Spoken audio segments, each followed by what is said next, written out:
We have made it to Sunday. We have made it to the end of March. We have made it to the last race before a little break next week. Still have two races next week, but no Cup race next week. So we gotta make some hay on this one at Martinsville. Hello, everybody. Welcome to the Martinsville breakdown video for DFSArmy.com. I am Brady, and with me, as always, is the Duke of the DFS Army, Taco. Yesterday's Xfinity race, for me, was the worst type of race because we got all the carnage, but it just benefited the chalk anyway. So, what are we supposed to do? I mean, the chalk was ass. The chalk was straight ass. Like, all the crazy high-owned plays didn't amount to shit. Just a weird race overall. It's just an average. Like, it looks like a bad race on paper, but like I was saying before the pod, like, that is literally just an average Martinsville Xfinity race. I would say that the big one was pretty incredible. 19 cars in one wreck, and the guy that started it all finished sixth. Yeah, crazy. But hopefully the Cup race has been getting better and better at Martinsville. Save for last fall where William Byron led over 300 laps, but we'll see what we can find today. For those of you who are just getting started in your NASCAR DFS journey, Martinsville will be a pretty bespoke experience for you, much different than any other track we have gone on. It is the shortest track on the circuit, called the paperclip. Very long straightaways with very tight corners at the end. One of the funnest tracks on the circuit, and they've worked really hard to get a tire and engine package that has made the racing even better. First time we're at Martinsville with the 750 horsepower package. Feedback from the drivers is that it hasn't really made that much of a difference, and we didn't see significant tire fall off. We'll get into practice speeds a little later, but it doesn't seem like tires are going to be a huge issue today. They were a little bit on the longer runs in the fall, but we saw almost no fall off in practice. This could be a pretty straightforward race. Yeah, it should be nothing like yesterday's race. I think we've seen. I mean, I don't see any caution props anywhere about. Imagine it would just be like 8.5, 9.5 with like, oh god, 7 or maybe even one less than 7 wrecks of between 1 and 3 people. Little spin outs, nothing crazy. We've seen that consistently going all the way back to like, I think 2022 was the last time we had a wreck here with more than like 3 or 4 people. Yeah, these cars are much more planted to the ground than the O'Reilly Series cars. Now, the 750 horsepower, you're getting to the point almost where you can deliver more power to the tires than the traction between the tire and the track can handle. So maybe we'll get some of those off corner spins, but I really don't think so. Let's get into it because as you can probably tell by my voice, I am fighting tooth and nail with the most diabolical head cold today. And if we can get through an hour here, it'll be a miracle. Let's head over. I actually have the numbers. The last several races here, we've had 8, 7, 6, 3, 5, and 3 non-stage cautions. So compare that to like the 10 to 14 we saw in O'Reilly. It should be nothing similar. Yeah, it should be a much more long-run, heavy race. But if there's no tire fall-off, which we didn't really see much in practice, we'll get into that here shortly, will that even matter? Before we hop into the research station, let's look at pit stalls. Get an idea. Pit road, very important here. Having a good pit stall, that last pit stall on pit road that Denny Hamlin has is a huge advantage. And when you combine that with Denny Hamlin's pit crew that I think ranks second, we'll get into pit crew rankings here shortly. That's going to be a huge advantage for Denny Hamlin, as if he needs an advantage to begin with. What you're looking here on pit road to determine the quality of somebody's stall, a clean entry in or a clean entry out. So Ross Chastain here at the end has a clean entry in. Joey Logano, Chris Buescher have clean entries in or out.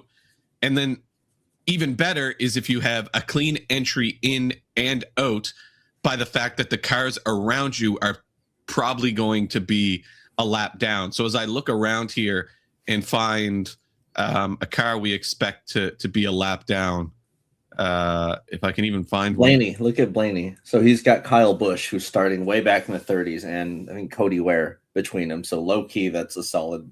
That's a really great pit stop. Should because lap down cars don't pit on the same lap as lead lap cars. So if Busch goes a lap down, and we know Cody Ware is probably going to go a lap down, that's a clean entry in and a clean entry out. So that's what you're looking for, basically. Even Denny Hamlin, like with Carson Hocevar right behind him, they'll probably be on the same lap, but probably Denny Hamlin is going to be running ahead of Carson Hocevar all race. So Hocevar will never be in this pit box before Denny Hamlin gets his. So that's a clean entry in, clean entry out. That's what you're looking for when you're determining quality of pit stall. And it's not so much that the drivers can't handle getting in and around cars. It's getting in and around cars in a way that is comfortable for your pit crew to make a routine pit stop. We see this a lot where you have a car in front of you or behind you, and you kind of have to angle your car in awkwardly, so the footwork of the pit crew kind of gets messed up. And that's where you see a pit crew capable of doing a 9-second stop become a 10-second stop, even though they didn't make a mistake. It's just the footwork had to change and it wasn't as clean.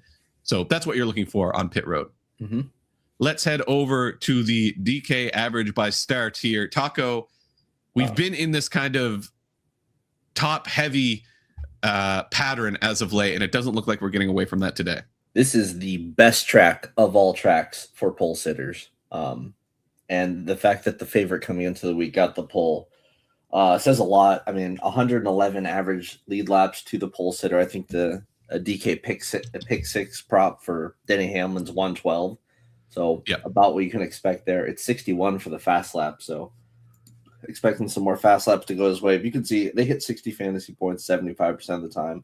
Optimal 50% of the time. Right now I have Hamlin pegged for about 50% ownership, so he should be capped about right. Other than that, you'd figure that starting on the outside in second place here isn't all that great, but oftentimes they like to restart on the outside, so second place isn't as nerfed as you'd see at some other tracks where there's one very clear dominant lane. So the whole front 3 rows tend to do pretty well here, and really this is also the best track for just guys starting top 10 in general. So this is about as linear of a distribution that you'll see all season, because guys starting in the back, they get absolutely screwed by going laps down. Like, it's not even close. Look at guys starting 33rd on back, the amount of laps they finish compared to guys starting up towards the front. It's like orders of magnitude. These fuckers are getting lapped hard. Yeah, and if that first stage, we heard Kyle Busch talk about this yesterday, where he's starting so far back, that first stage goes green, he expects he'll be a lap down by lap 30.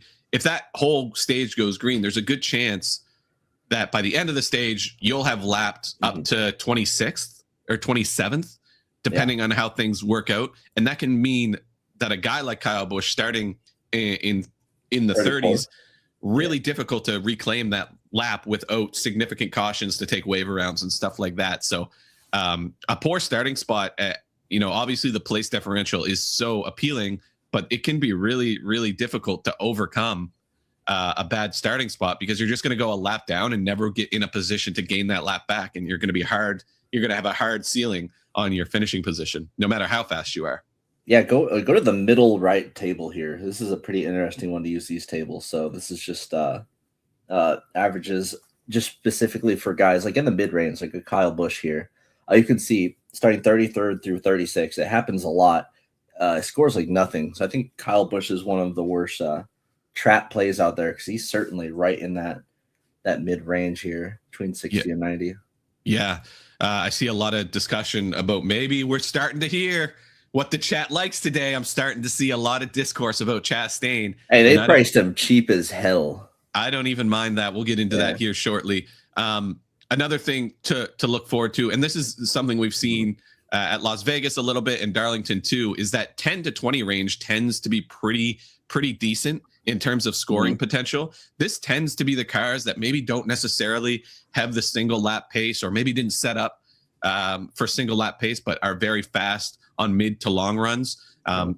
Joey Logano is going to fall in here. Kyle Larson's going to fall in here. So it seems like you're going to want to have somebody starting towards the top 5 here, if not the top kind of 2 or 3. And then you can filter it in with some guys in the 20. And then there are a couple of deep differential play guys. I mean, Chase Briscoe is going to jump off the page with a couple other guys as well. That'll work out.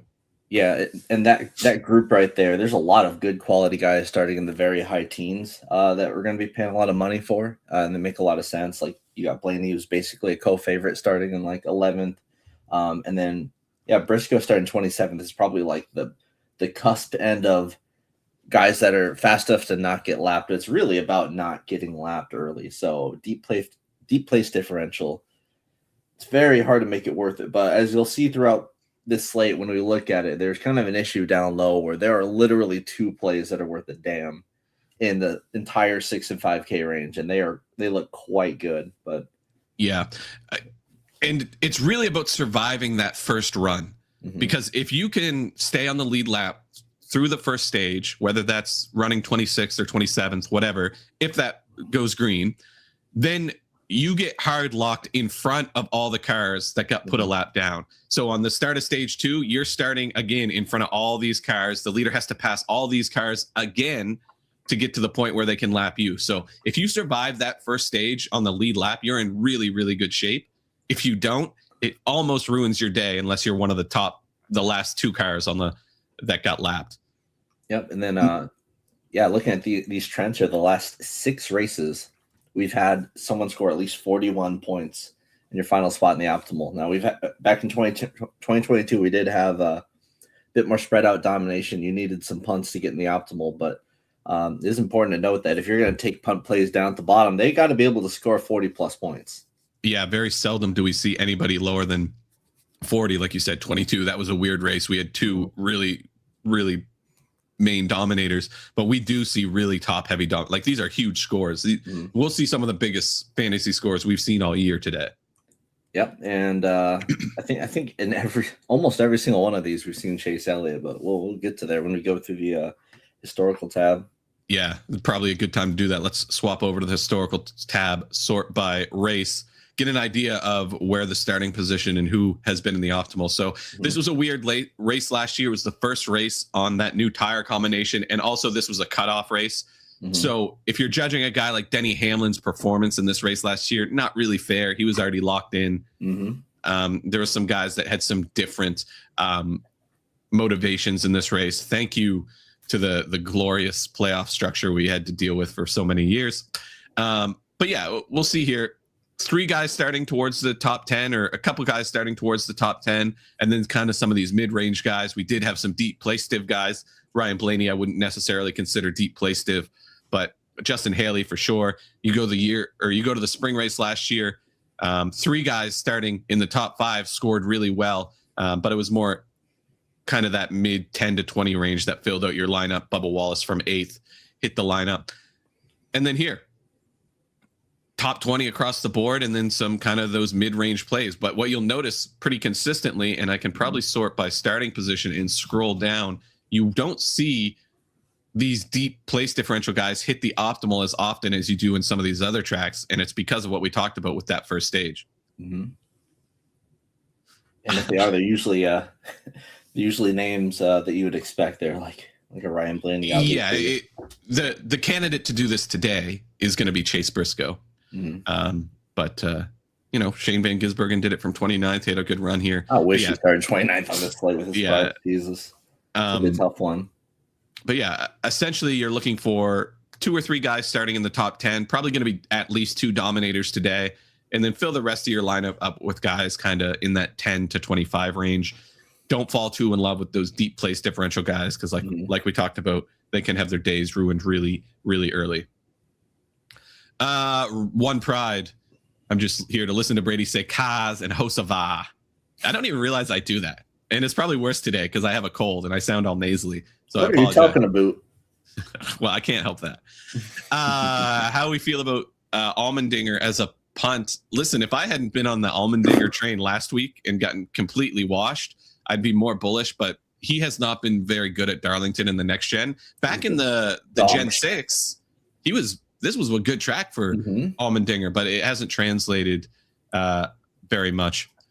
Willie B, I see some discourse. It's funny how Willie B is kind of getting overlooked a little this week, despite having a 300 lap victory here 4 or 5 months ago. And in that victory, I put this in my notes, I think it was the only time all last season, we saw somebody pass Ryan Blaney on a long run.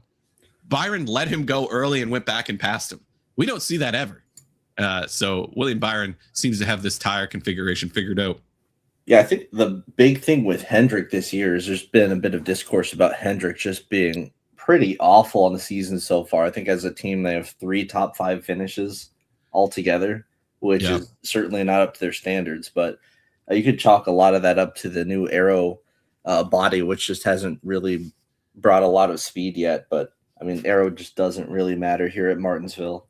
It's True knowers who watched my midweek preview video on my other YouTube channel will know we talked about this a little bit. When it comes to Chevrolet, it seems like where they're falling behind is on adjustments. And I don't think their notebook, where, you know, if Kyle Larson was reporting this symptom or that symptom of the car, the crew would have a notebook to go to and say, okay, the last time we dealt with this, we fixed it by making this adjustment. It appears like those adjustments are not working as well with the new body. So they're having to rebuild that notebook. Because how many times have we seen a Chevrolet, and specifically a Hendrick car, be dominant in the first stage and just fall off towards the end of the race? Now, I will say this. If there is any track that Hendrick should have a very, very robust notebook, no matter what they're driving, it should be Martinsville. They have dominated this racetrack for many, many years. So I'm not before I was born. I'm not super concerned about their prospects today, but it is definitely something, I think, the opposite of even what we expected. We thought they would come in and be dominant because they have the newest technology in their cars in terms of aero and all that stuff, but it hasn't been as clean of a transition as maybe we had expected. Let's go over, where should we start? Let's go to pit crew data, get an idea of who's been good on pit road. This is fastlap.io, a project we've been working on over the course of the last kind of 6 months.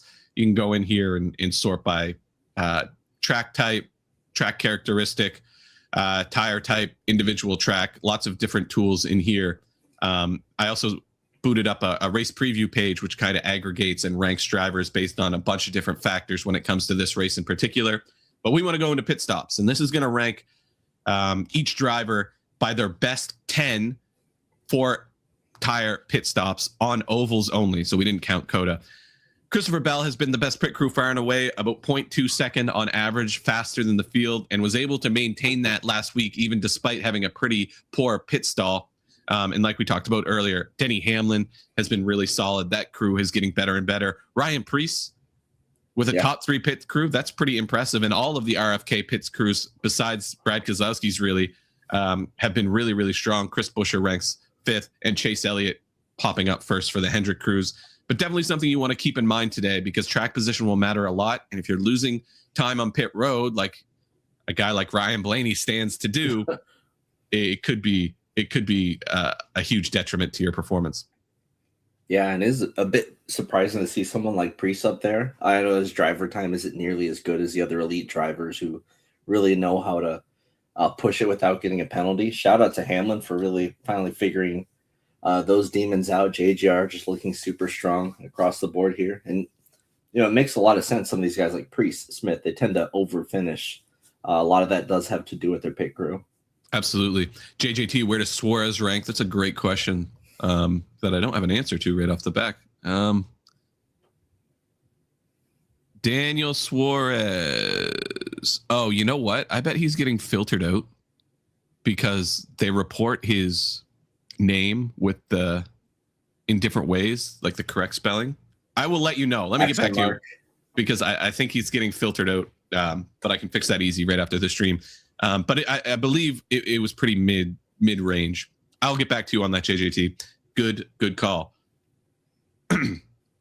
Rocky, why does Ryan Blaney stand to lose pit time? Not disagreeing, just need to learn. His pit crew for years has just been poor. And that's not necessarily a Ryan Blaney problem. That's a Penske problem. We've started to see Joey Logano and Austin Cindric trend towards the top 10, but you look at their average pit time, 9.7. Ryan Blaney's average pit stop is almost 10 seconds, which is almost... Look at his log. I'm sure there you can see all these like instances of like stuff that's probably getting filtered out, but just like god awful pits. Yeah, like this one was probably the one where he had to stop and retighten the tire, to Jared's point. But a lot of 12s, 10s, 11, 10, 11, that's 3 or 4, if not more, positions on pit road. When you've got guys like Christopher Bell, 9, a 10 here, another 9. Like, it's just very consistent pit road. So that's why Ryan Blaney, and we've seen this for 18 months now, that pit crew just hasn't performed at the level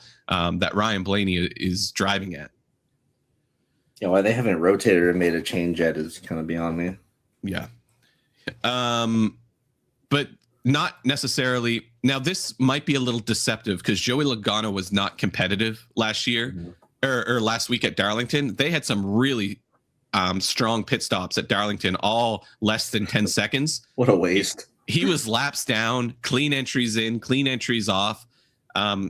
So this might be a little misleading. I'm not sure this pit crew is necessarily this good when they're operating in the chaos of a lead lap pit stop.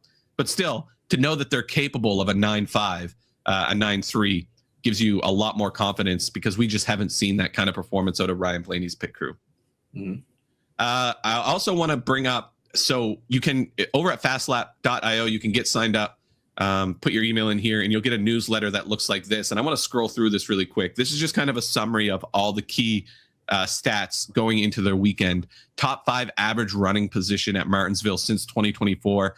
Elliott and Larson both average a top 3 or a top 4 running position. Larson doesn't necessarily have the Dominator upside that some of these other guys have, but you look, it's been Hendrick in terms of average running position. Denny Hamlin's been really solid here. Ryan Blaney's been really solid here. On this tire combination, 5262, 5256, we've only had that one race. And like we said, it's not super valuable to look at that race because there's a couple guys, Denny Hamlin, etc., that were already locked into the final 4.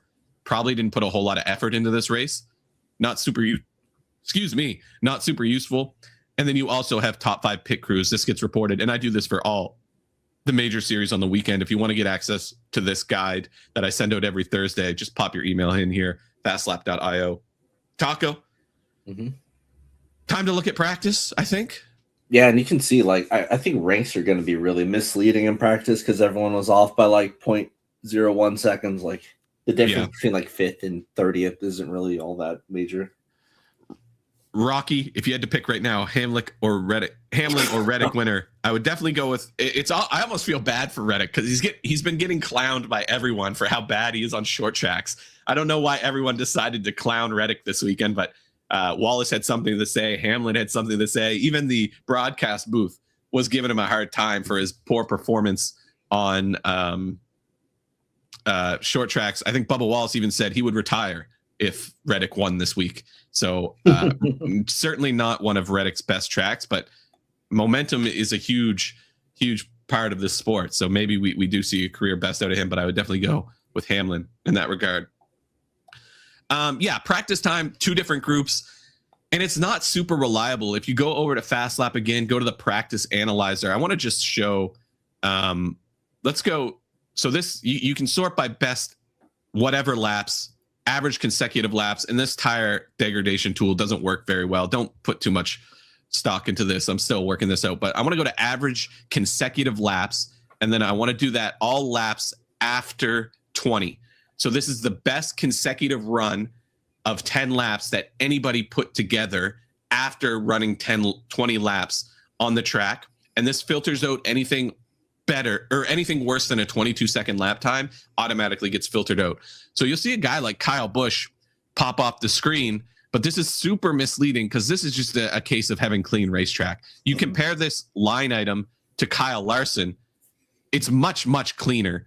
You know, Kyle Busch just kind of benefits from 2 super strong laps here on lap 25 and 24 long term. So we can probably uncheck Kyle Busch, but Kyle Larson jumping off the page in terms of speed. I think the ones that jump up the most for me were Kyle Larson, Joey, and then Denny Hamlin, even though he goes really far down in terms of actual ranking. So Denny Hamlin's this green line, and you'll see he's not necessarily as fast on the long or on the short run as a guy like Kyle Larson, but towards the end of that run, he starts to gain the advantage. And you look towards the end of this run, we're getting into 30 and 40 laps. He's starting to have a 10th or 2 on a guy like Larson. long term. I think the other thing worth pointing out here is Joey Logano. We didn't really get to see his long run pace past 20 laps, but he was a little bit faster than both these guys towards the middle of his run. But one thing to note here is just how inconsistent these lap times are. If you look at this on any other track, it's much more linear than this. This is just traffic, guys in front of you, guys driving in your lane. So it's very difficult to use practice as a, projection type of thing. But this is a cool tool you can play with if you sort by best total laps after 25. Again, you get some inconsistent data with guys like Justin Allgaier, who just had some very quick laps. This is probably qualifying trim more than anything. But Bubba Wallace pops up. Chase Elliott pops up. You compare Chase Elliott directly to Kyle Larson. Chase Elliott a little bit faster at the start of this run, but kind of isn't able to keep up with him consistently on a longer run. Not much you can take away from here, but let's go back over to the practice on the research station. And what do you say, Taco? Take off the first 24 kind of laps? 20? Yeah. Let's do 20. Yeah, again, a lot. There's like 60 laps taken. Not super reliable data, but sort by best 20. Kyle Larson ranking up there. Joey Logano, just Bubba Wallace. Group A. Group A guys, the best of the Group B guys, Blaney and Elliott. I would almost sorted by group and looked at them as like two different monoliths. Yeah. So, I mean, because Blaney and Elliott sticking out makes a lot of sense.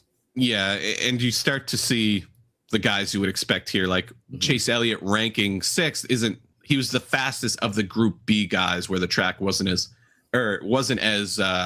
fast as the Group A guys. But I think this probably levels out. I think these are the fastest guys out of Group A, and these are the fastest guys. But I would also include Denny Hamlin, who didn't really show any speed until the longer run. I think these are the guys where your winners kind of come from. William Byron, maybe. I actually didn't really look at William Byron's practice times on a graph here compared to Kyle Larson's. Just super consistent, I think, and that might be a valuable thing to have at a place like Martinsville, and even seems to be a little faster than Larson on the long run. So maybe William Byron's practice time's a little misleading as well. He was clearly able to hot lap it, unlike Larson. Yeah. Let's see. Logano went out late in practice. Do you think that overstates his long run speed? It definitely could, especially if it was a clean track.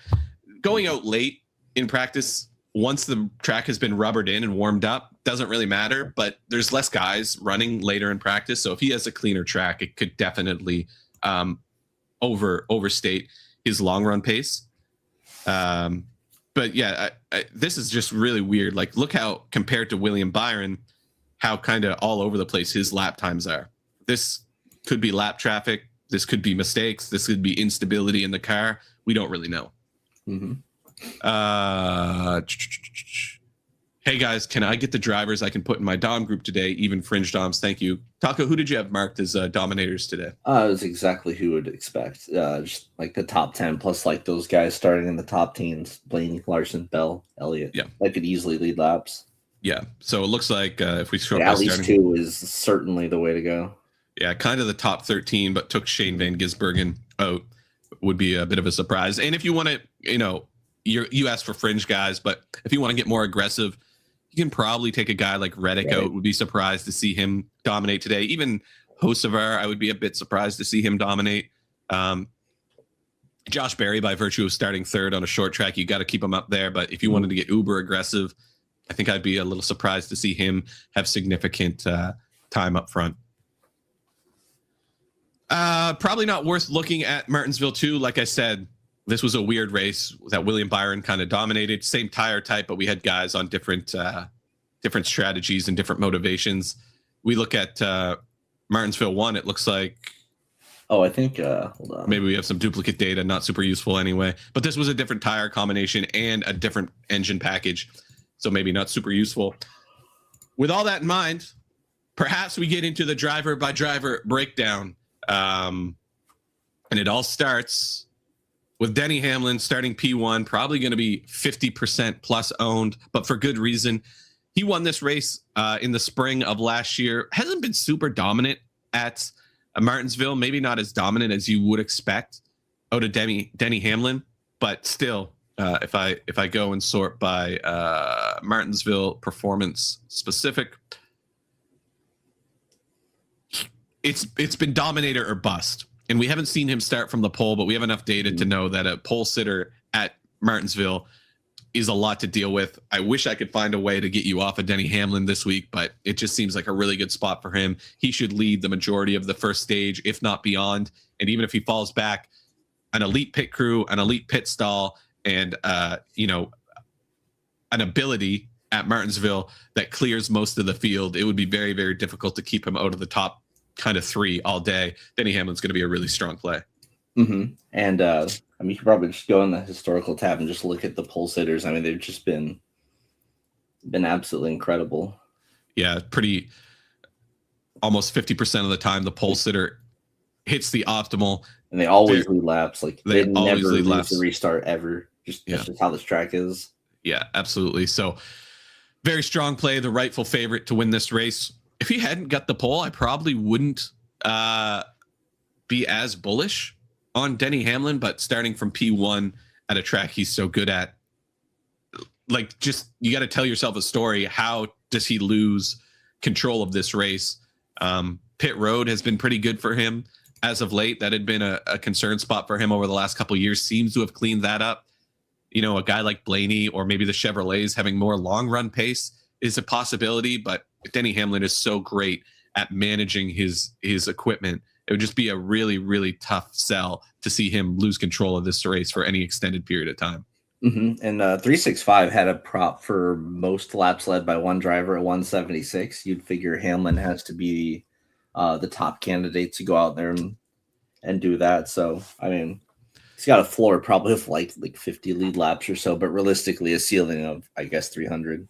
Yeah, pole sitters have led an average of 111 laps here. Like you said earlier, his pick 6 line is at 112.5. Mm-hmm. And I would say Denny Hamlin is a more dominant driver than a lot of the pole sitters we've seen in the past. So I even 112.5 might be light. Mm-hmm. Until he speeds entering. Yeah, certainly been a concern. I got to change the color of this. I don't like this bright green. What do we think? Let's go with red. I would say that's kind of like a problem of years past. I think he's really cleaned that up.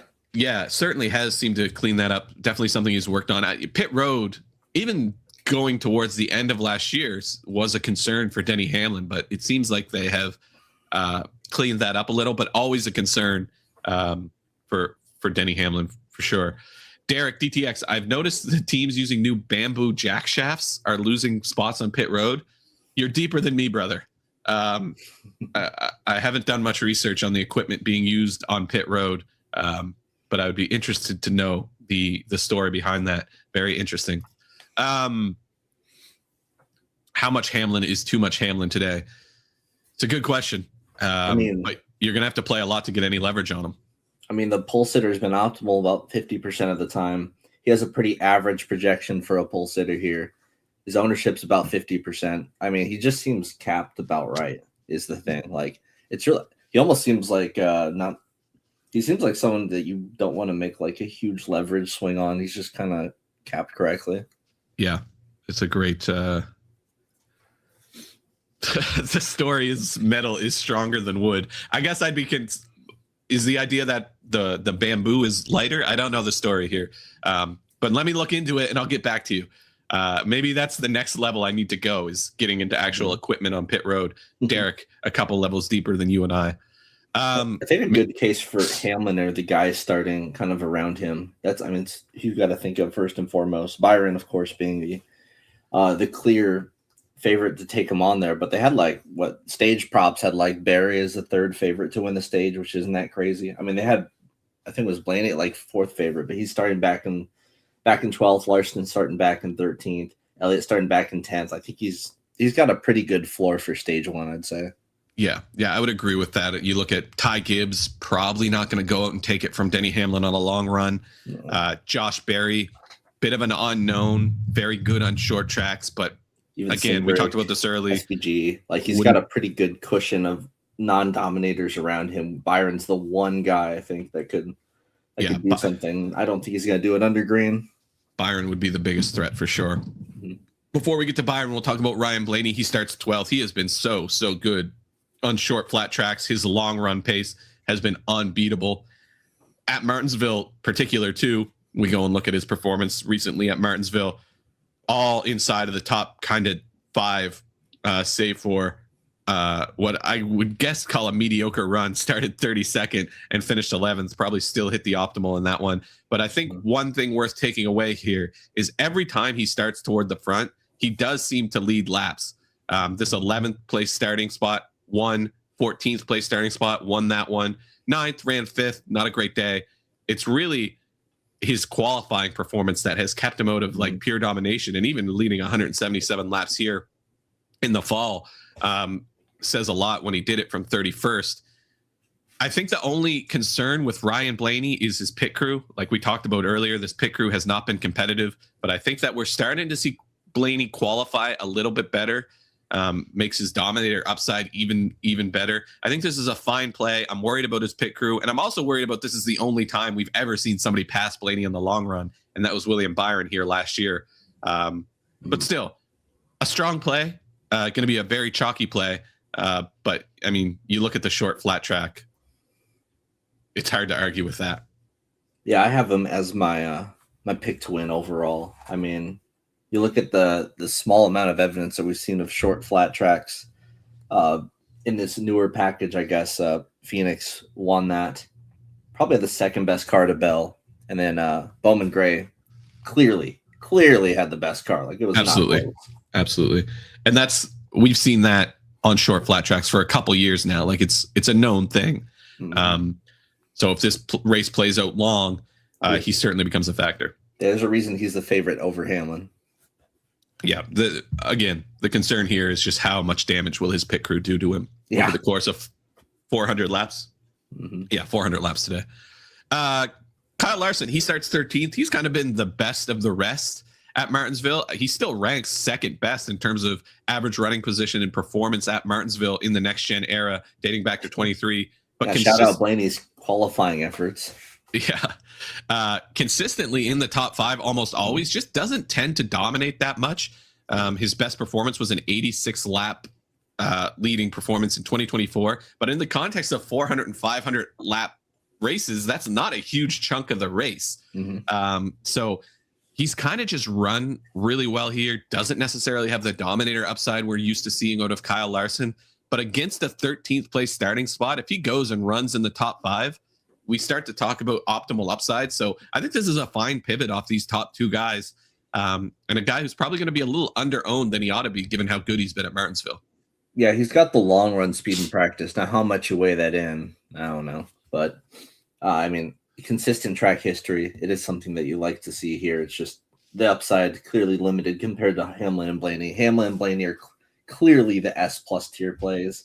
Larson, pretty much a jump to that A tier. We're going to see a lot of guys in that A tier that we're talking about here in a few minutes. Yeah, and the thing with Kyle Larson, too, is that team is so good at having a good day with a bad car. We saw it at Phoenix. They were terrible at Phoenix, and he still finished 3rd.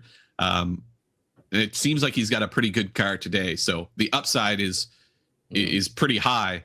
But even if they struggle or they're having trouble with the new Chevrolet bodies, Kyle Larson's team in particular seems to be able to overcome that. So this feels like a pretty high floor type of play.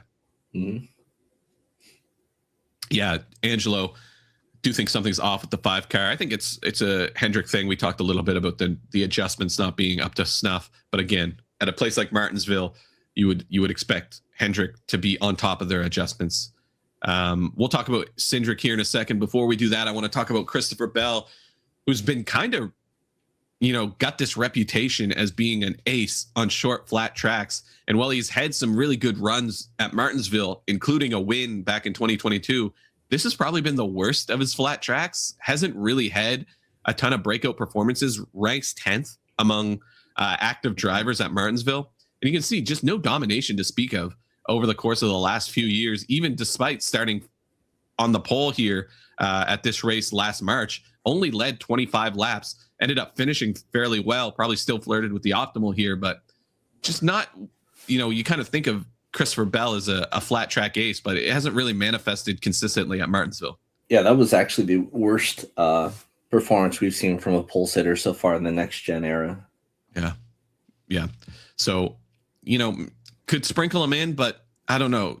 I guess the upside here is he was really, really strong at Phoenix. This is the same engine package, different tire, but same engine package that they ran on the short track or the shorter track at Phoenix. So maybe a little bit of upside there, maybe a story you can tell, but at 10-2, this seems like a little high. Yeah, I mean, 109 fast laps at a 312 lap race is nothing to glance over. But as far as Martinsville specifically looks, he doesn't look nearly as good here as he does at like a New Hampshire, a Phoenix, a Richmond, And another thing to consider, the best pit crew in the field, so could stand to gain some on pit road. Where's his pit stall? Open entry in with Stenhouse in front of him, who probably is going to be a lap down. So a good pit stall too. We'll talk about William Byron now, who starts on the outside pole. Kind of an awkward starting spot. The second place starters, you go look at the DK average by start. It's kind of a mixed bag when it comes to starting on the outside pole. We saw Byron dominate this race last year, 300 plus laps led. It was a 2-horse show in the fall, Blaney versus Byron, and Byron won that pretty convincingly. Different engine package here, 80 more horsepower, but the same tire type. Looked really strong in practice. I know these numbers don't look that good, but when you look at it visually, as we did earlier, if we look at kind of his long run pace versus Larson, who did have a pretty good practice session as well, towards the end of the run, Byron actually starts to take over. It's just his short run pace that's more of a concern. I like Byron here. I think that even Larson's was inflated by being in that Group A with all the shitters. Yeah. So I think Byron's got really good pace. We just saw him dominate this race 4 months ago. Obviously, different engine package, different Chevrolet body. But if they can get a little bit of that magic back, I wouldn't be surprised to see Byron run in the top 5 and maybe even grab some Dominator points at some point. We've seen him do it pretty consistently. Obviously, the outlier here with 300 laps led. But before that, 80 laps, 50 laps, pretty good, boom or bust. It's win or top 5 or kind of finish towards the back. I think Byron is a pretty sneaky play here, and a guy that's probably not getting talked about enough considering how dominant he was here just a few months ago. Yeah, and let's read off like the 5 drivers starting behind him, right? We've got Josh Berry, we've got Ty Gibbs, Shane Van Gisbergen, Austin Cindric, Carson Hocevar. It's literally going to be Hamlin or Byron early on, and then eventually we'll get Blaney in the mix. But it's going to take a while. I think the thing to shake that up would be a weird timed caution where you kind of get half the field pitting and half the field not. We get some weirdness like that from time to time. But yeah, if this first stage plays out naturally, it should be one of these two. I want to clean up a couple comments here. Seeing the 5 car in Group A was wild. I agree. Very unusual. Would you play Byron and Hamlin in the same lineup? You definitely could. There definitely is a situation where Hamlin dominates that first stage, hangs around in the top 5, and then Byron, like we saw it last fall, it was a 500 lap race, but Byron led 300 laps and Blaney led 200, so it can happen for sure. It would seem a bit unusual to see the front row hit the optimal together, but I don't think it's impossible.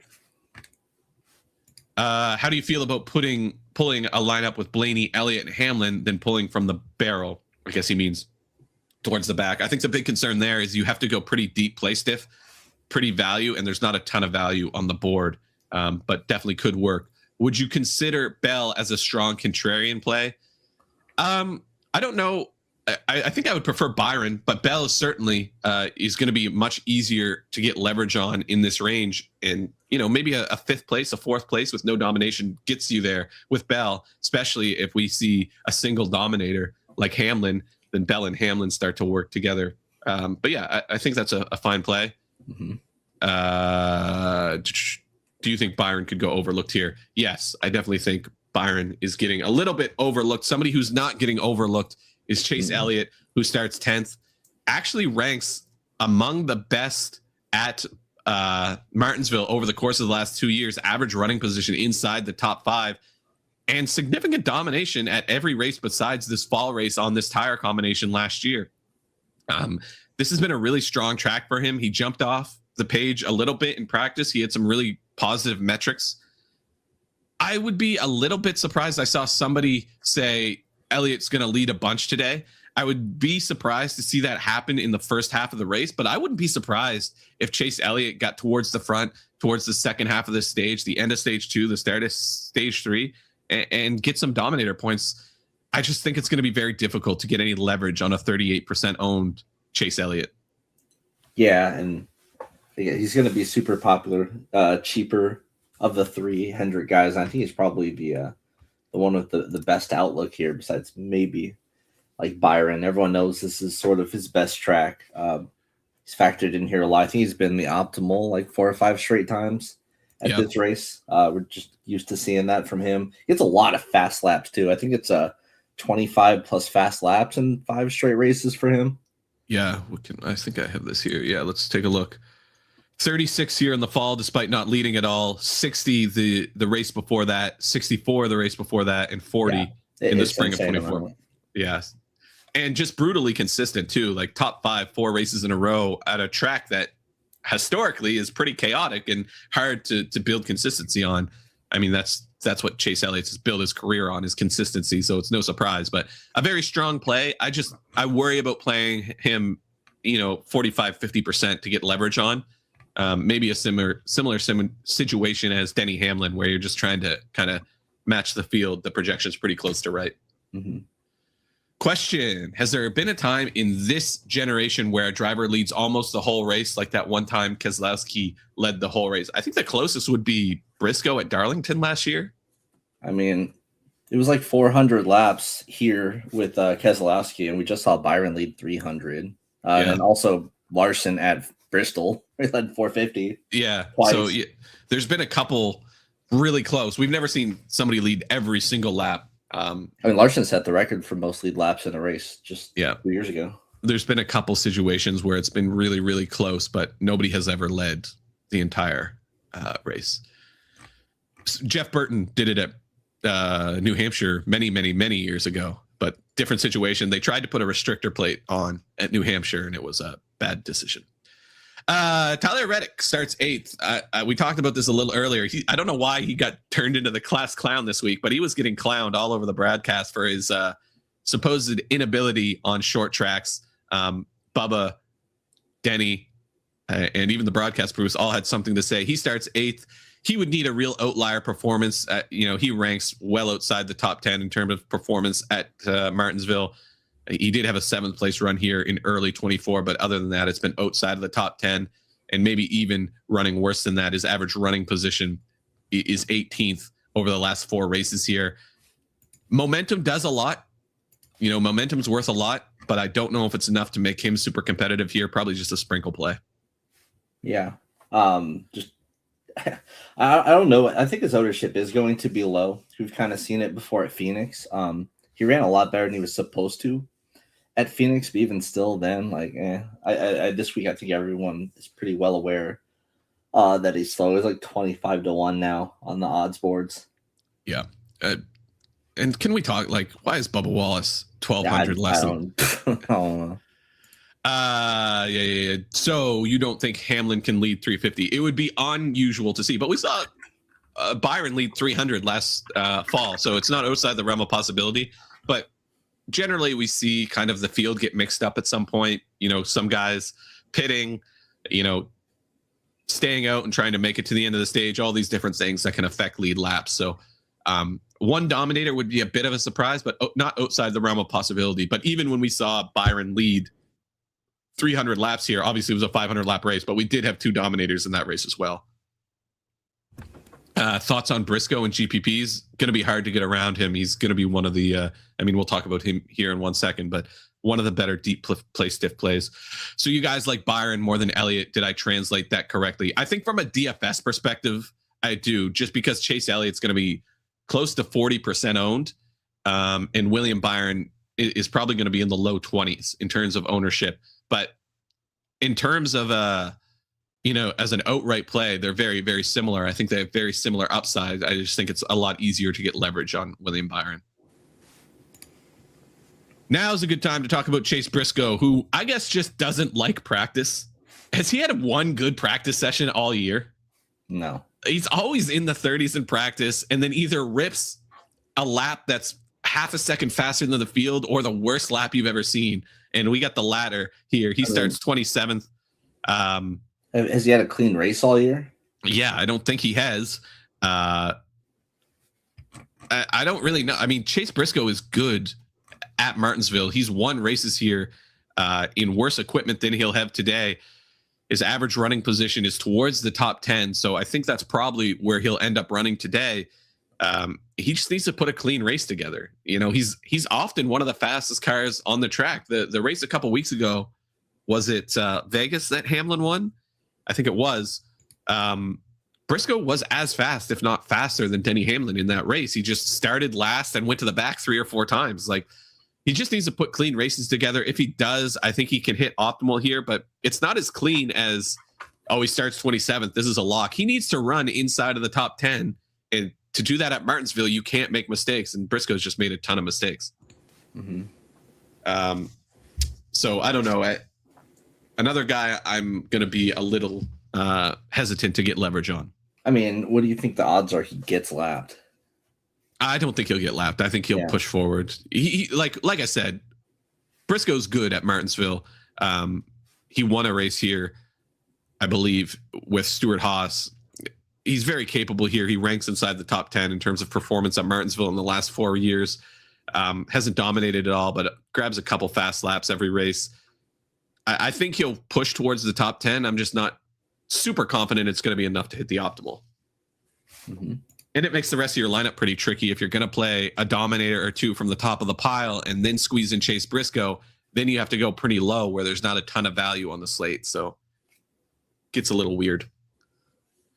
Joey Logano starts 9th. He's kind of been talk of the Twitter world. And if any ball knowers who watched my first look video on Thursday or Wednesday, whenever I put that out on my other YouTube channel, Joey Logano and Chase Elliott were the 2 I had circled. Joey Logano looked really solid in practice. You look at his times compared to William Byron and Kyle Larson here, a little more sporadic, but overall just as fast, if not a little faster on the long run. This has been a great track for Joey. He ranks inside the top 3 or 4, I guess 6th in terms of performance at Martinsville, but has a little bit of Dominator upside, gets fast laps, and is just really consistent at a track like Martinsville. You look at his track history, all inside of the top 10. Needs to push forward a little, but this is another place I'm looking to get a bit of leverage on. Yeah, I mean, after last week, I think everyone's going to be off him. Yeah. And that really shouldn't apply here. Like, he's different thing altogether. And Penske is so good at Martinsville. Yeah, I mean, it's just super duper clean. It's a fine spot. It's pretty cheap. He could be like your third option in, and that's fine. He has enough Dominator upside. It's not crazy, but it's basically like Christopher Bell's. Yeah, there's some lineups you can make with Hamlin and Byron and Logano that work. So I really like Logano here. I think he has race winning upside. And I think he's an easy guy to get leverage on. I want to clean up a couple comments here. Is Barry a strong B tier driver for today, or would you stick with Reddick? Oof. It's hard to say. You know, Barry, in theory, is a great Martinsville driver. He won here in the O'Reilly series, but it hasn't translated to the Cup series. I think he has 1 top 10. I don't know. I think the floor is just so low with a guy starting in 3rd. And we've seen Barry make a ton of mistakes over the course of the last 6 months. I'd be a little bit nervous about his starting spot. Is Stenhouse too cheap? Probably not. He's probably priced about right, given his past performance. He's kind of a 20th place guy, 20 to 25th. At Martinsville, what would it take for Allgaier to be optimal? Probably a top 12. Let me see. Where's Allgaier? He starts 21st. He runs 12th. That gets you to 40. So yeah, about a 12th. That would be a bit of a surprise, but not outside the realm of possibility. I got Joey top 5 at Hard Rock Bet. I'm excited. Yeah, that's a strong bet. I think he's very consistent and seems to have some good pace. Would Hamlin have to win to be in the optimal? Absolutely Definitely not. Definitely not, especially if he dominates the first half of the race and leads 150 laps and has 75 fast laps. Yeah, and he could finish like 10th and be optimal with enough Dominator points. Bubba finishes top 5. We'll talk about Bubba here in 1 second. And Taco, can we please have a segment called hashtag Taco's top 10 targets? Maybe we'll work on that. Like a third of the field. Yeah, we'll work on that for next week. Where are we? Ty Gibbs, he starts 4th.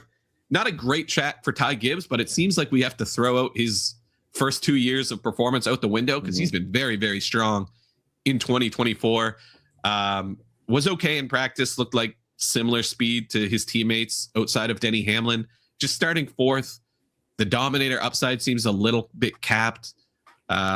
We haven't seen him run in the top 10 here.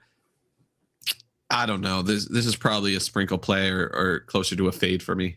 I have him as a pick 6 play, worse than 7.5 finishing position. I like that one a lot.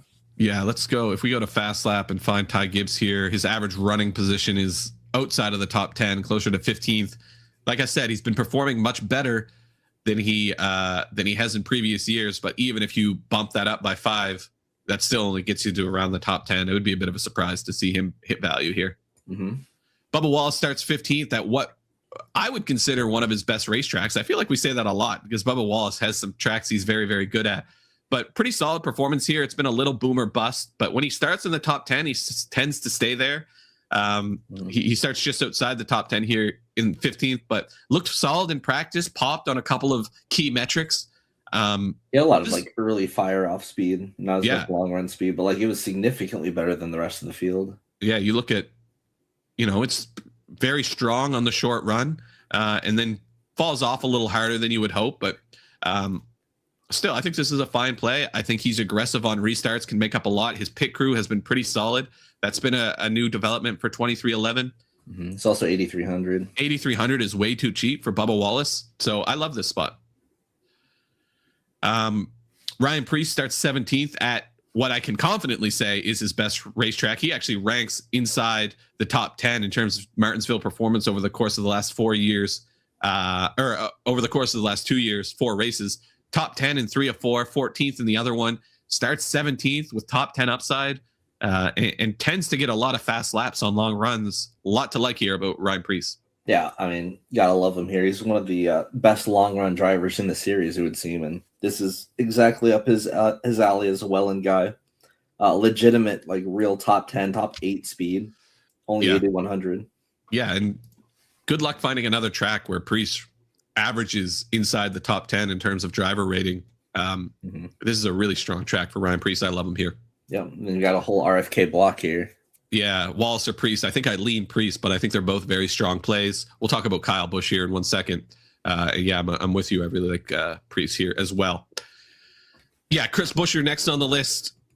We talk about Ryan Preece ranking top 10. You got to do a lot of scrolling before you can find a guy like Chris Buescher who ranks outside of the top 30 in terms of performance at Martinsville. Just a very terrible track for him. His average running position over the course of the last 4 races is 27th. His best finish is 15th 2 years ago. Other than that, it's all been outside of the top 25. Just a really, really bad track for Buescher. Yeah, pretty much a full fade here. I love him at the intermediate tracks. I think he's got a lot of speed there, but not here, bro. Yeah. Tough one to play. Buescher. Brad Keselowski, a little more viable. We did see that race that he dominated a couple years ago, led 170 laps from 18th. That was kind of a weird one when we talk about the field flipping, and that was kind of a result of that. Other than that, it's been outside of the top 20, average running position closer to 20th. This is a fine sprinkle play. His performance has seemed to take a bit of an uptick in 2026, but I don't think we're going to get a 2024 type performance out of Brad K here. I find myself being a little bit underweight on Keselowski this week. Yeah, it's sort of an awkward spot. Like, you can see up this track type recently, he's been doing a bit better. But this track overall, I mean, long gone are the days of him being one of the absolute best here. The switch from Penske to RFK seemed to really hurt him in that regard. Yeah, and the switch to the next gen as well. Mm-hmm. Brad Keselowski just needs power. If we ever get to the point where we can get the next gen closer to like 900 horsepower, I think Brad Keselowski immediately becomes one of the best drivers in the field again. Hell yeah. Josh Berry is an interesting one. He starts 3rd. Very, very good on short flat tracks. Definitely his best discipline. You look at his performance here towards the end of last year, consistently inside of the top 10. Now, that hasn't translated to Martinsville at all. He has one top 10 here, and it came towards the end of last year. He needs to do a lot to pay this off, but I think the concern here was his long run pace wasn't on the same level as the guy he's going to be running around. And this pit crew ranks outside. Where's Josh Berry? Josh, where are you? Yeah, outside of the top 25. Pretty consistent, poor pit stops here. I mean, he had 1 9-second pit stop, and it was a 9.8 early in the Darlington race. The pit crew will not do him any favors. This is mostly a fade for me, I think. Yeah. I just don't see any path to him like leading here. You could hang on to like a top 10 maybe, I guess. And at 7.5, it's still expensive enough where there are some better plays around him. If he was priced more like he used to be priced in the 6K, it would actually be like a welcome value play. But yeah, it's just hard to get to him when you're paying for a bunch of 11K guys.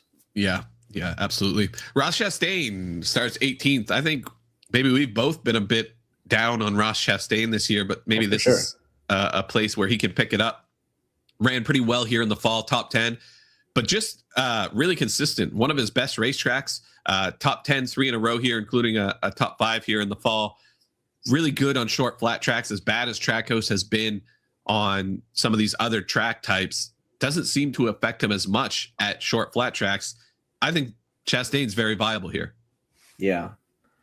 Again, like I think right now Trackhouse is in a bit of an awkward spot, but I mean, Hail Melon aside, this is just a really good track for him where he can and has pushed himself into like the top 5 pretty consistently. Did not look great at Phoenix by any means, but 7.3, like his price on DraftKings is so cheap now. It's almost like Kyle Busch. You have to kind of reframe how you think about him. Again, we're used to like 8K Ross Chastain. So just from a value perspective, with the lack of value on the board, he could be your 4th guy in, and it saves you a lot of money.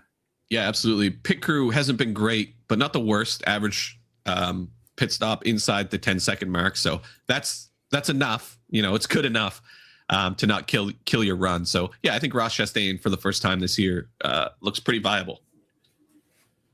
Carson Hocevar will start 7th. He would need a real outlier performance. He has not been great. Ranks outside of the top 25 in terms of performance here. Average running position of 22nd. This is a lot to pay off starting 7th. No, absolutely not. Yeah.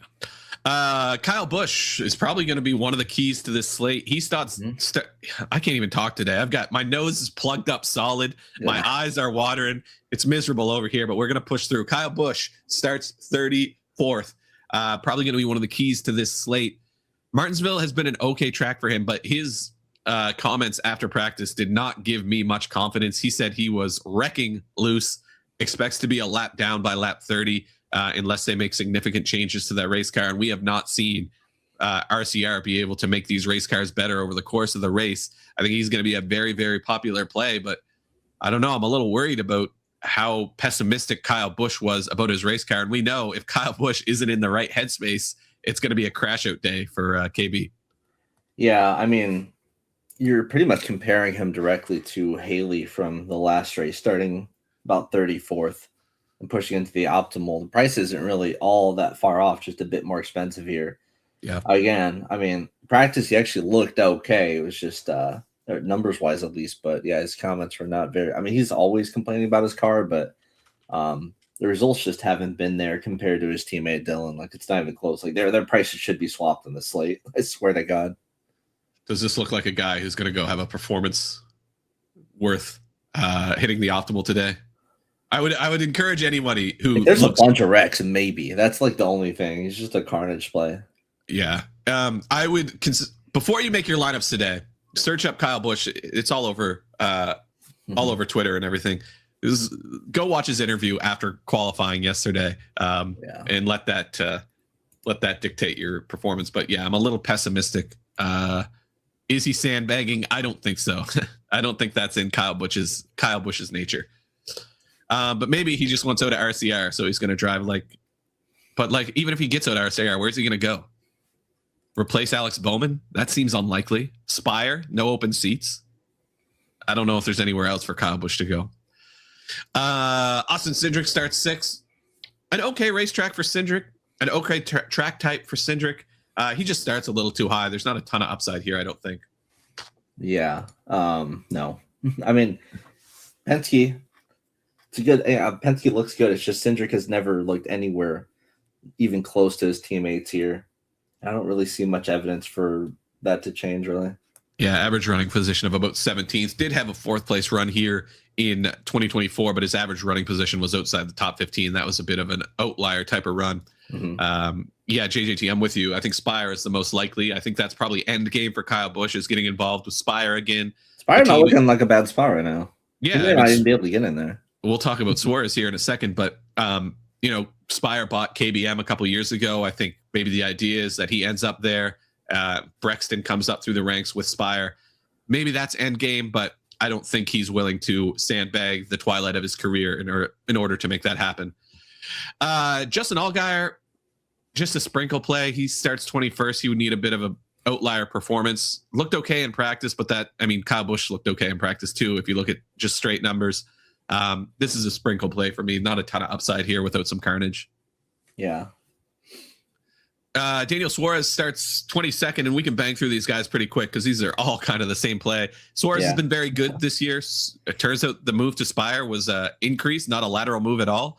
But not a great racetrack for Daniel Suarez. Martinsville has been pretty rough to him, pretty consistently running around 20th.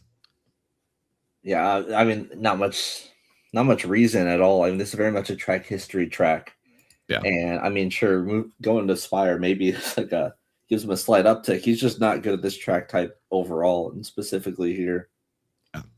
AJ Allmendinger used to be really strong at Martinsville, but those days are long behind him. You look at his track history here in the next gen, hasn't been able to run in the top 25, would need a bit of an outlier performance, and he's coming off a pretty poor performance at Darlington. Not much here to like about AJ without some carnage. Yeah, I mean, it's such a stark difference with Collie. It's no finish better than 23rd is wild. Yeah.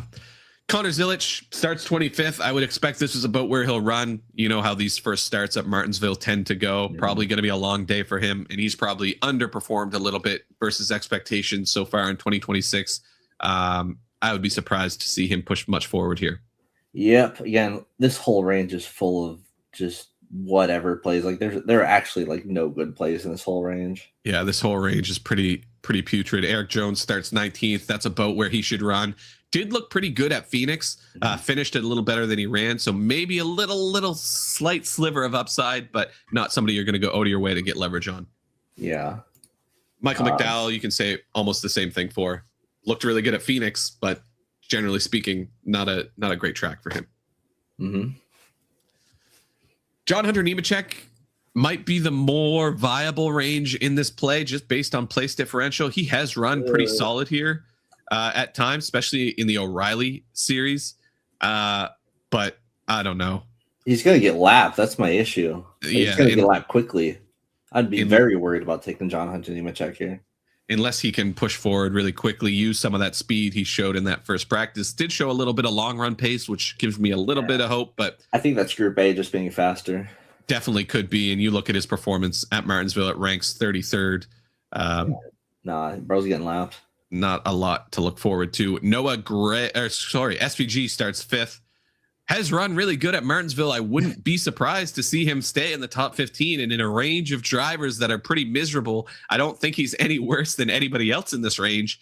I just don't know how on earth SVG can get anywhere near the optimal. Like scoring 40 points looks like a 6th place run for him. Seems unlikely. I mean, something has to happen to Gilliland or Dylan. Those are like the elephants in the room here, right? If those guys end up getting lapped early or just aren't very fast or wreck into each other on lap 1, like you've got to think who in the hell could even make value from this range? You're gonna need to pay down for somebody, surely.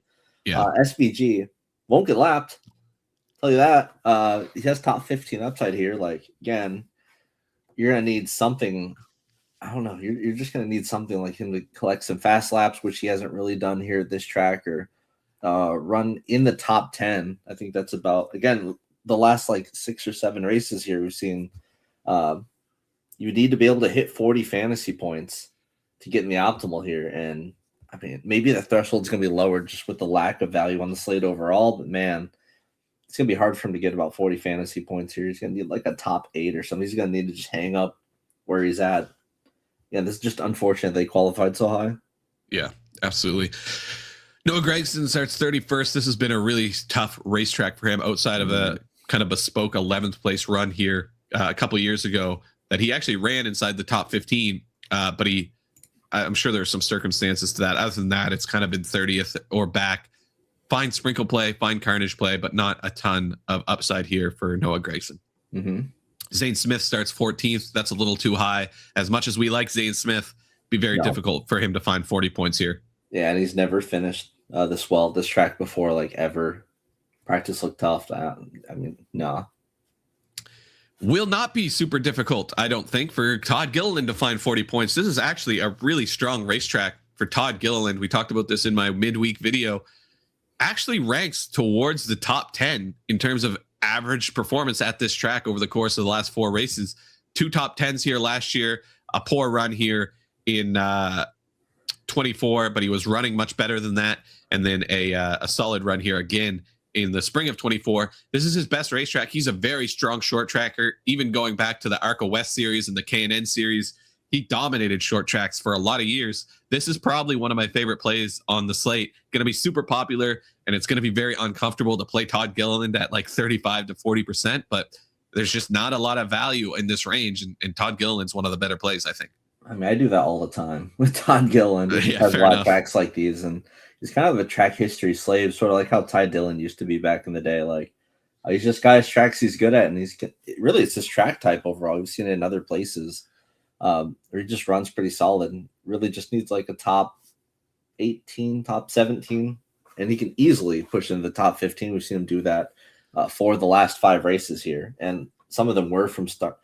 The issue is he usually qualifies quite a bit better. Yes. Yeah, he started in like the teens in a lot of these, so I think that's the reason why I do prefer Dillon over Gilliland overall. Gilliland's going to be a touch higher owned.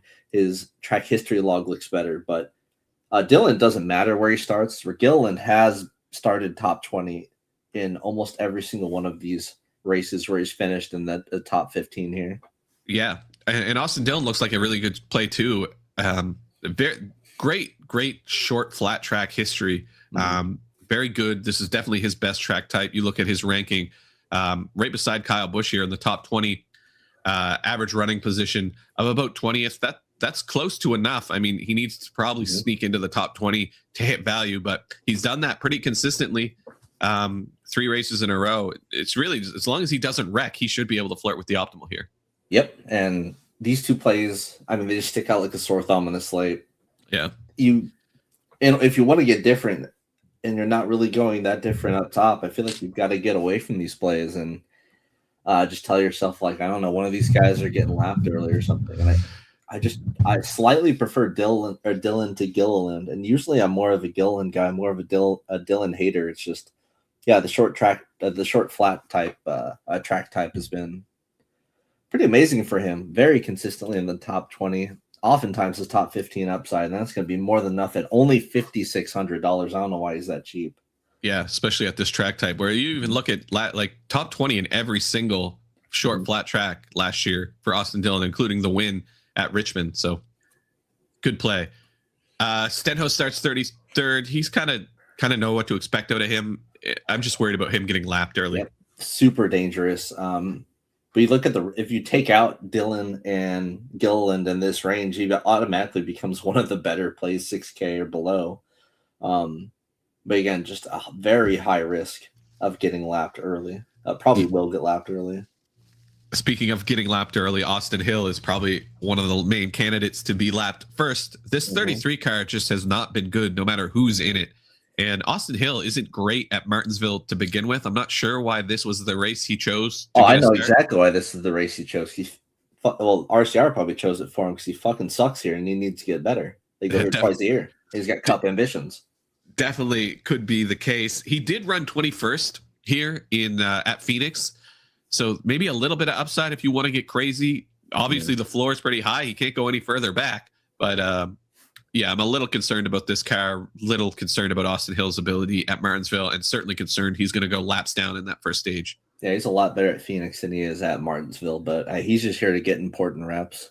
Yeah. Cole Custer starts 24th. I heard somebody talking about Cole Custer. Yeah, Baby Yoda. Cole Custer has sneaky upside. Definitely could. He ran in the top 20 here last year.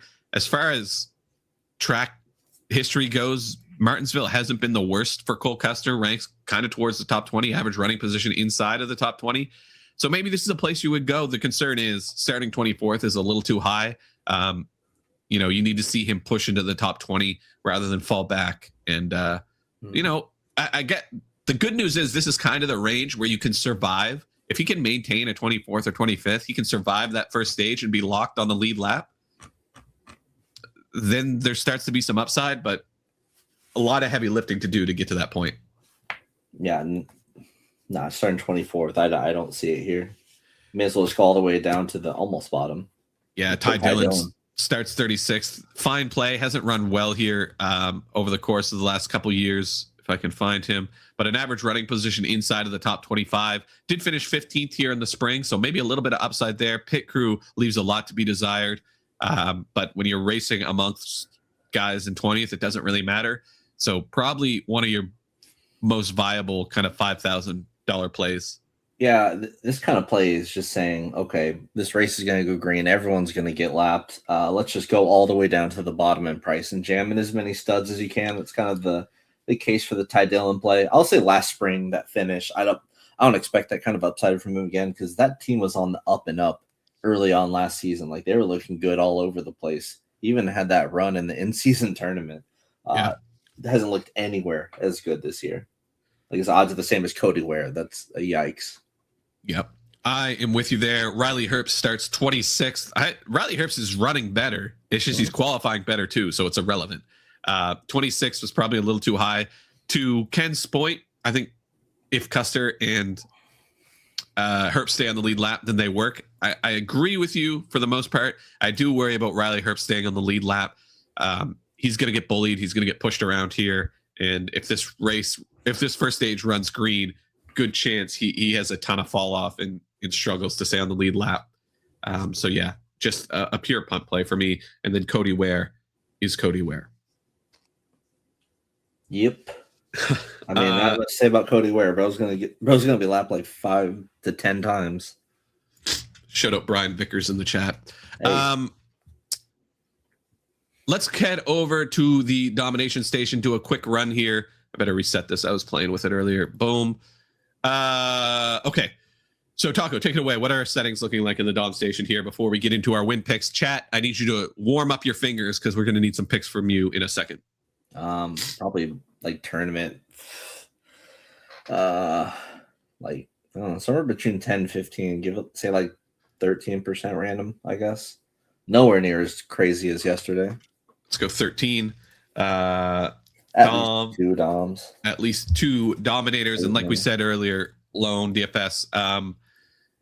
You can probably get aggressive here with Dominators if you want to. You can uncheck guys like maybe Josh Berry, maybe Carson Hocevar, maybe Austin Cindric if you want to get aggressive. I'm not going to do that. I think Dom Station tends to take care of that for us. Player groups, again, you can sort by percent ownership and fill out these guys that are going to be super low owned to make sure you don't get more than one of those in your any lineup. But one unique probably for a 150 run. Yeah, especially with limited options down low, assuming that we're going with Gill and Dillon. Like, there really isn't much you can do to get off of them. I also want to put a hard cap here at 50% just to see what that looks like. Well, that's gonna. Yeah, you're gonna see. Yeah, Hamlin, Gilliland, Dillon, Chase Elliott. Pretty bullish on Chase Elliott. That's pretty interesting. I think everyone is. Yeah, he's insane here. It's just the fast lap upside is. I think he's the best in the field at fast laps. And even the Dom station is like, listen, I'm just gonna match the field on Kyle Busch. I can't get into this. Yeah. Yeah, but nothing here that really surprises me. Anybody it's super.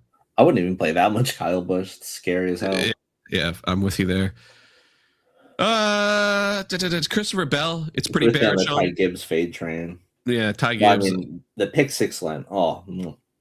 I might go and get a little more Joey Logano than this is giving me, but that's about right. Let me clean up some of these comments here. $2 for me. I don't think I'm saving money either. I want these guys at the top once again. 2+. I mean, sorry. Okay. Willie B for the dub. I'm kind of with you. Max 1, SVG, Hocevar, Barry, or Hendrick. Woo! Gosh. I guess SVG, just because he can't hurt you that much. The other guys are kind of priced up a little higher than SVG. Mm-hmm. So probably SVG would be my call there.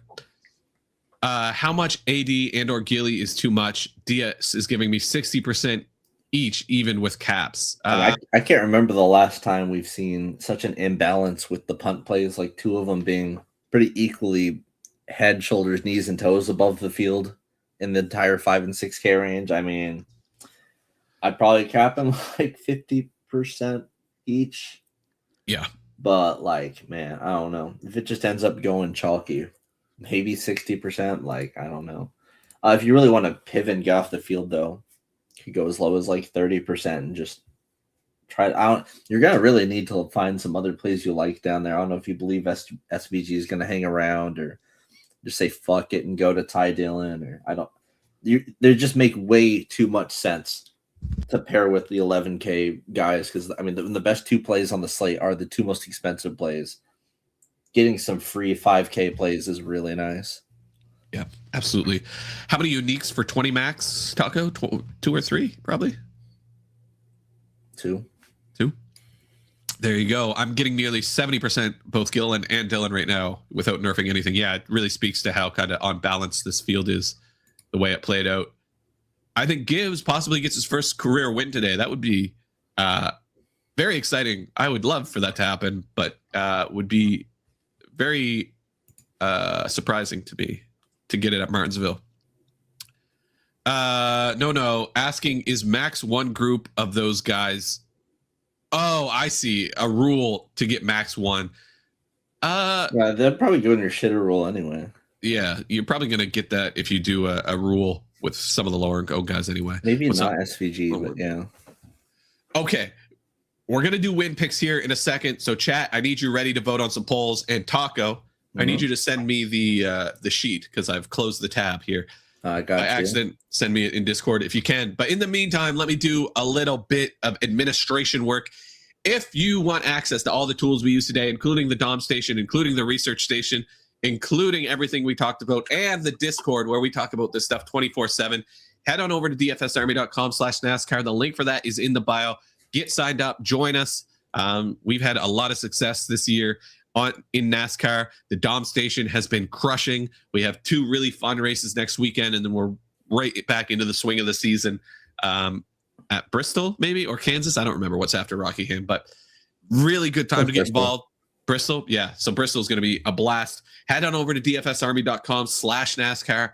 Get signed up. Join us over in the Discord. Get access to all the tools we used here today, as well as head on over to fastlap.io. You can use some of these filtering tools we used here today. You've got Pit Stop Analyzer. You've got Practice Analyzer for all 3 series. You can sort by tire type. You can sort by track type, track characteristic. You can also slam your email in here. I won't send you any spam. What I will send you is an email that looks just like this. Kind of gives you the schedule for the weekend, and then some of the top performers in every metric I use. Top 5 at Martinsville, top 5 on the tire combo, top 5 pit crews. Head on over to fastlap.io, try it out, let me know what you think, and slam your email in there. Get access to that newsletter we've talked about. Okay, let me head over to my Discord here. Did Taco send me a link? He did. So it's been Taco versus Brady versus chat. I picked up the first win of the season last week with Tyler Reddick, and I think I had a pretty strong week. Taco did a lot of catching up last week in terms of the fantasy picks. So we'll do a win pick and a best fantasy pick. And Taco, I believe it's your turn to pick first here. Who do you like as a win pick today? The finishes have been the winner picks have been absolutely brutal so far. Just a lot of bad luck. Like Logano was looking like he was going to run away with it for a while. Was not the case. But you know what? We're going to recover. I've been committed to Ryan Blaney as my win pick this entire time. So got to stick with it here. Ryan Blaney is Taco's win pick for Martinsville. I think I will go. I know it's boring. but I do think it's going to be difficult for anybody to get around Denny Hamlin today. So I'm going to go with Denny Hamlin for my second win in the row, picking the overwhelming favorite, but sometimes Vegas gets it right. Chat, who do you think's going to win today? I'm seeing a lot of Blaney. I'm seeing a lot of Hamlin. Your pick six cash last week too. Oh, I actually have one this week. It's not just the worst on Ty Gibbs 7.5 finishing position. Another really good one is Blaney over like the 50 some fantasy points. That just seemed very wrong. So you like Blaney over 56.5 fantasy points, yeah. And then Ty Gibbs worse than 7.5. Yeah, and I think the other one was maybe over on Chase Elliott fantasy points. That was the one I sent in. Maybe a guy like that. Yeah, and then if you see anything else you like. I haven't looked at this too much, but 112 seems low. Maybe I'm over bullish on Hamlin here, but 112 laps is about average domination for a pole sitter at Martinsville, and I think his upside is maybe a little higher. So maybe something like that works. I can see that. Okay, I see chat going crazy. Let's see. Blaney, Gibbs, Elliott, Hamlin, Byron, Elliott, Hamlin. We're gonna need to do a 4-way poll of Elliott, Hamlin, Byron, and Blaney. That's got to be it. All right, chat. I'm gonna need you to vote here. Let me bring up the stream. Try not to leak anything here. We're gonna do a 4-way poll, the first one ever. Let me end this poll. Is the winner in the thumbnail? Who cares? But we do want. I'm logged into the wrong account. Hold on, chat. I'm doing my best here. Okay. End this poll. End. New poll. Start a poll. Who wins? And we're going with Hamlin, Blaney, Elliott, and then Byron. I spelled Elliott wrong. Hold on. Elliott and Byron. My guess is Riley Herbst won't win. That's a great prediction. Okay. Fellow Herbst hater. There we go, chat. Vote on that poll for me. Vote.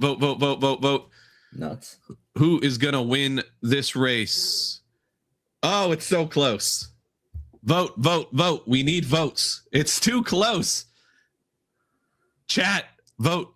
We need tiebreakers. Hamlin taking a brief lead. Ooh. Now here comes Elliott. Hamlin back in front. Elliott back in front. Keep voting. Oh, this is so close. This is crazy what's going on right now. This might be more fun to watch than the actual finish of this race. It might be. Hamlin back in the lead. I'm rooting for Elliott here, but can we get to 30 votes? Let's get 4 more votes here. 27, 29. Oh my God. This is crazy. All right, one more vote. But it looks like it might be Hamlin. It looks like Hamlin. It's very close, but it looks like it's going to be Hamlin. Yeah, Hamlin. Absolutely. Yeah. All right. It's all up. That's the Hamlin is the chat's pick. I like the pick, chat. Head back over to the sheet. We're aligned on Denny Hamlin. And now we will do a 36 for 36 best fantasy play. So this is the best fantasy play on the board. Me and Taco can only use a driver once all season. Chat, you can use whoever you want. So put your best fantasy play, your favorite highest upside fantasy play in the chat. Let me know what you are playing today. Taco, again, your turn to pick first. So 400 laps to go around. I think this is probably the second best, or maybe third or fourth best race in the year to go after fantasy points, just with so many Dominator points available. I feel like I'm absolutely obliged to take Denny Hamlin here. Seems like a great spot to burn Hamlin. Yeah, I'm with you. I think that is a strong play. But, hey, you get to take Larson next week, so I mean, you're gonna get right back at me. Yeah, or in a couple weeks at Bristol. Let me see. This is tough because it's a good Elliott spot. I mean, seems like a good Blaney spot too. But there's so many Blaney spots. It's really difficult because this is definitely a place you want to burn a potential Dominator because there's so many laps. But if you miss, then it's a huge waste. Yeah, Logano looking at you. Yeah, Logano, if he No, just goes and man, runs. I took him when he was on the pole, led a bunch of laps, and he ended up burning me at Phoenix. I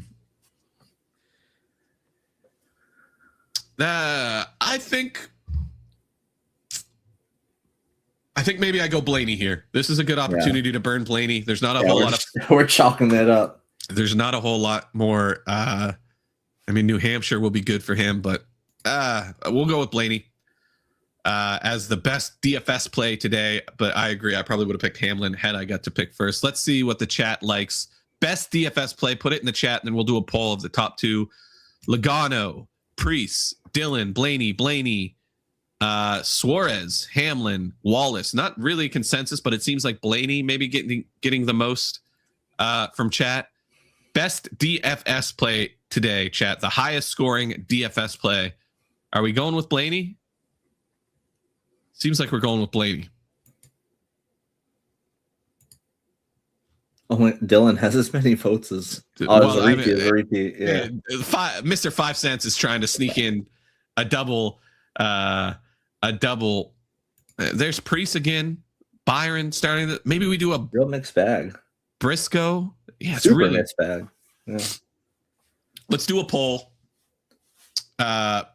Blaney and Priest, because those are the two I think I've saw the most. All right, chat.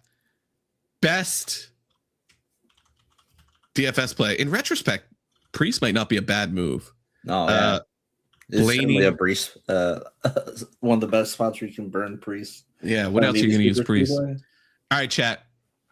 Blaney versus Priest, best DFS play. Vote.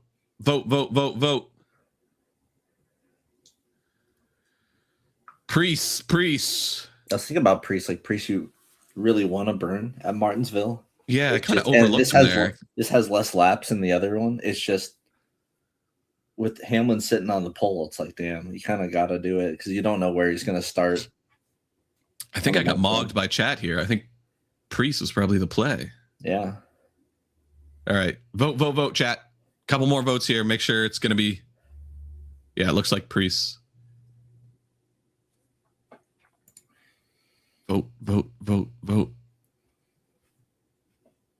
Yep. It's coming back.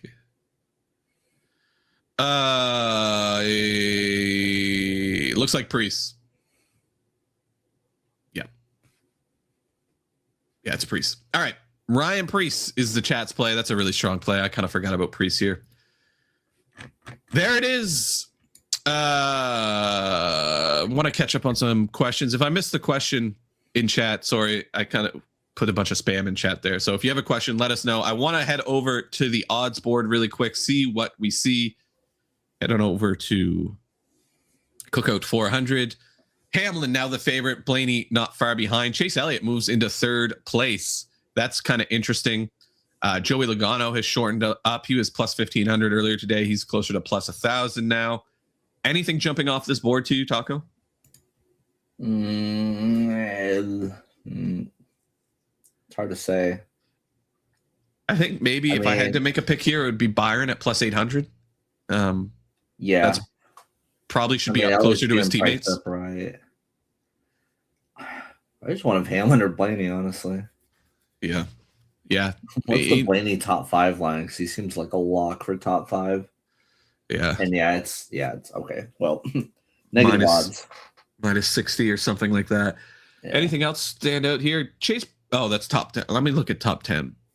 Top 10 finish. Yeah, Priest at top 10. Even that's like plus 110. Yeah. Briscoe plus 120 for top 10. Don't hate that. Mm-hmm. Possible. Anything else here? Can Shane plus 380 for a top 10 isn't good enough. Gilliland plus 500. He did it twice last year. Yeah. I don't know. But that's not even long enough. It should be longer than that. The problem is he's starting way further back. Yeah. Good point. What was the book that was offering yes or no to top 10s last week? I don't remember. I know Circa does from time to time. Yeah, it was Circa, but I'm not in a Circa state. Yeah, me neither. Can't bring up stage here, but driver to lead a lap over. I don't know. That's all kind of random. Most laps led by a driver, anything Is that here. most laps led by a driver was 176, I think. Let's take a look at Which matchups. Seems right. Chevrolet, the least favored to win this race, which is something you almost never see. Very interesting. Where's matchups? Why can't I find matchups? Am I blind? Am I losing? Matchups. Oh, there it is. There it is. There it is. Yeah. Keselowski versus Buescher. That's Kaz all day. Wallace versus Priest. Don't Priest, mind. what? Over Bubba. That's not terrible. That's not terrible if you're getting plus, what's that, 140 on Yeah. on Priest. Interesting. Chase Elliott over Briscoe seems pretty obvious. Even money. Bell versus Logano. Probably about right. Hamlin a significant favorite over Larson. Barry over Chastain. I don't mind Chastain there. I think it would be crazy to see Barry filter back towards kind of the 20s. That's interesting. And Reddick versus Gibbs. Gibbs overwhelming favorite. Yeah, so maybe Chastain over Barry and Priest over Wallace could be the move. Yeah. Possible. Probably like Chastain the most of anyone in this range, but I don't know. Yeah, tough. All right, let's leave it there before my head explodes from pressure and all sorts of different things. Sorry, this is a little bit take of a hot shorter. bath, bro. I might just go to bed. I'll watch the replay or something. Chat, appreciate you joining. Head on over to dfsarmy.com/NASCAR. Get signed up. Join us in the Discord. We'll talk about this stuff for the rest of the day. Fastlap.io. Get signed up. Taco. It's time to take it up. All right. Let's get those helmets up tonight. Let's make that money, guys. I'll see you next week. Well, actually, 2 weeks from now for this Cup Series. Yeah, we'll be back next week for the truck and the Xfinity or the O'Reilly race as well. At Rockingham. Weird time next week, by the way. The truck race is at 4:30 Eastern. So we'll have to do we'll figure it out on Friday. We'll see you then. I may not be around. I'm traveling next week, but we'll see. I'm gonna be in my parents' basement. A Brady solo show? yeah. That'll be a disaster. Maybe. We'll see. All right. Later, guys.